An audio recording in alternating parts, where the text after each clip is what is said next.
Friends, ఇప్పుడే అందిన వార్త. ఆర్టీసీ బస్సుకు ఘోర ప్రమాదం, 50 మంది ప్రయాణికులకు ప్రాణాలకు ముప్పు అంటూ వార్తలు అయితే వినిపిస్తున్నాయి. దీనికి సంబంధించి వివరాలు చెప్పడానికే వీడియో చేయడం జరుగుతుంది.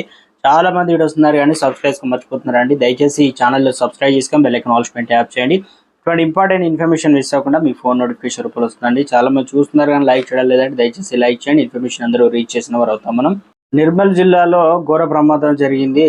సారంగపూర్ మండలం మహబూబాద్ ఘాట్స్ పై ముస్తాఖాన్ ప్రైవేట్ ట్రావెల్స్ బస్సు బోల్తా పడింది. 50 మంది ప్రయాణికులు ఆదిలాబాద్ నుండి హైదరాబాద్కు వెళ్తుండగా ప్రమాదం జరిగింది. బస్సులో ప్రయాణిస్తున్నటువంటి 50 మందితో 25 మందికి గాయాలయ్యాయి. యాక్సిడెంట్ పై స్థానికులు పోలీసులు అయితే సమాచారం అందించారు. ఈ విషయం తెలుసుకున్న పోలీసులు ఘటనా స్థలానికి చేరుకొని క్షతగాత్రులను ఆసుపత్రికి తరలించారు. ఇద్దరి పరిస్థితి విషమంగా ఉన్నట్లు తెలుస్తుంది. తీవ్రంగా గాయపడిన ఇద్దరిని మెరుగైన వైద్యం కోసం హైదరాబాద్ తరలించారు.